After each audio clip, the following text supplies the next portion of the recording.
Hi everyone, welcome back to my channel. तो मैंने काफ़ी दिनों से अपडेट नहीं दिया था आप लोगों को मैं डेली क्या पढ़ रही हूँ। एक तो मेरा मन भी नहीं करता था और दूसरा मतलब मैं इतना बिजी रहती थी चैप्टर्स को करने में, फिर मुझे लगता था छोड़ो क्या करना। बट फिर मुझे पर्सनली मेल भी आ रहे फिर से, कहाँ गायब हो गए आप, क्या कर रहे हो, वीडियोस क्यों नहीं अपलोड कर रहे। तो मैंने कहा चलो ठीक है, फिर से कंटिन्यू कर लेते हैं। तो आज है 17 अगस्त। तो 17 अगस्त का जो मेरी टू डू लिस्ट है वो कुछ इस तरह से है। क्वांट में मेरा कंपाउंड इंटरेस्ट चैप्टर कंप्लीट हो चुका है फुली। उसके मैंने अरिथमेटिक वाले जो क्वेश्चंस होते हैं वो कर लिए। डीआई उससे रिलेटेड जितनी भी बनती थी, परसेंटेज कन्वर्जन से रिलेटेड जो जो न्यू कॉन्सेप्ट्स होते हैं वो सब मैंने कर लिया था। उसके बाद कंपाउंड इंटरेस्ट के बाद मैंने किया सिंपल इंटरेस्ट। सिंपल इंटरेस्ट भी मेरा कंप्लीट हो गया। सिंपल इंटरेस्ट मुझे पहले से आता था, but few type of questions जो मुझे नहीं आ रहे थे तो मैंने वो भी प्रैक्टिस कर लिए। उसके बाद फिर मैंने सोचा कि चलो बोट एंड स्ट्रीम को भी जल्दी से निपटा लेती हूँ, क्योंकि बोट एंड स्ट्रीम मुझे आता था तो मैंने कहा थोड़ा बहुत कुछ रह जाता है उसको भी कर लेते हैं, क्योंकि चैप्टर्स मैं फटाफट वो करना चाहती हूँ, कंप्लीट करना चाहती हूँ, ताकि उसके बाद फिर मैं मॉक टेस्ट पे आऊँ, क्योंकि मॉक टेस्ट से बहुत अच्छी प्रैक्टिस होती है। बट थोड़े बहुत कॉन्सेप्ट्स मैंने आपको कहा था ना मुझे रिविजन की ज़रूरत है, तो दैट्स वाई आई एम मतलब मैं चैप्टर वाइज लेके चल रही हूँ। तो प्रॉफिट एंड लॉस का मैंने आज प्रॉब्लम सॉल्विंग और डीआई रखा है। अब प्रॉफिट एंड लॉस मेरे कितने डेज में कंप्लीट होता है आई डोंट नो, क्योंकि आपको पता है ह्यूज नंबर ऑफ क्वेश्चंस होते हैं इसमें प्रैक्टिस करने के लिए, और डिफरेंट टाइप्स के भी होते हैं। और डीआई तो पूछो ही मत, बहुत तरीके की होती है। तो मुझे जितनी मिलेंगी, जैसी मिलेंगी, मैं सब प्रैक्टिस करूँगी।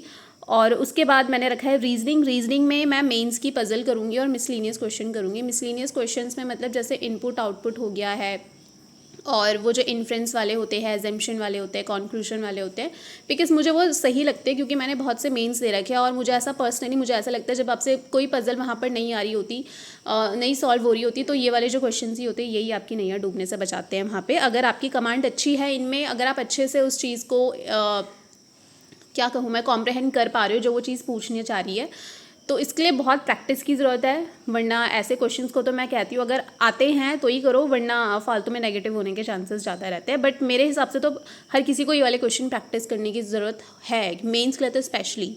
ठीक है, करंट अफेयर्स में रिवीजन चल रहा है, पिछले जो डेज़ का मैंने स्टार्ट किया था वही सब। और उसके बाद इंग्लिश का सेक्शुअल मॉक। इंग्लिश में जो ये वाली लिस्ट थे ना, जो मैंने कहा था ये वाला मॉर्निंग में रहता ही है, तो वो है। स्पीड मैथ्स भी बस वही है, कभी मैं टेबल्स रिवाइज कर लेती हूँ, कभी मैं स्क्वायर्स हो गए, कभी क्यूब रूट्स हो गए। तो ये मतलब ऐसा नहीं कि करना ही करना है।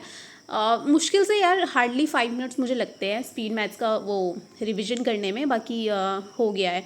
और इतनी जल्दी जल्दी ये सब इसलिए हो रहा है क्योंकि सब पहले का किया हुआ है, बस रिविजन ही तो करना है। ठीक है, तो ये थी मेरी टू डू लिस्ट। और बहुत सारों ने मुझसे पूछा आपने आरआरबी क्लर्क प्री क्यों नहीं दिया तो फिर मतलब क्यों उसका आपने वो एनालिसिस शेयर नहीं किया। तो मैं ये कहना चाहती हूँ, मैंने फॉर्म फिल किया था और मेरा एग्ज़ाम भी था, बट मैंने दिया नहीं, क्योंकि उसी डेट पे उसी टाइम के अराउंड एक बहुत ज़रूरी काम था, और वो काम इतना ज़रूरी था कि मुझे वो एग्ज़ाम ही स्किप करना पड़ा, मतलब मैं नहीं गई उसे देने। ठीक है, तो यही रीज़न है, क्योंकि काफ़ी मुझे पूछ रहे थे लोग। ठीक है, पूछना बनता भी है, क्योंकि जब मैंने आप लोगों से कहा है मैंने ये वाला फॉर्म फिल किया है, then everybody wants to know आपने ये एग्ज़ाम क्यों नहीं दिया। ठीक है, तो मैंने आपको आंसर दे दिया है। तो ये थी मेरी आज की टू डू लिस्ट। अब कल भी अगर मैं आप लोगों के साथ अपडेट शेयर करती हूँ तो मैं आपको बताऊंगी कल क्या मुझे पढ़ना है। और अब कुछ एक आधी चीज़ें हैं जो मुझे न्यू इंक्लूड करनी है, वो मैं आपको बताऊंगी। और मुझसे मेल में पूछ रहे थे करंट अफेयर्स जो आप पढ़ते हो किस तरीके से पढ़ते हो, क्योंकि काफ़ी सारे बिगिनर्स हैं, तो उनके लिए मैं एक सेपरेट वीडियो बनाऊंगी। ठीक है, then okay guys, thank you for watching, and if you are new to my channel then do subscribe and also like the video. अब कल मिलते हैं, bye bye and take care.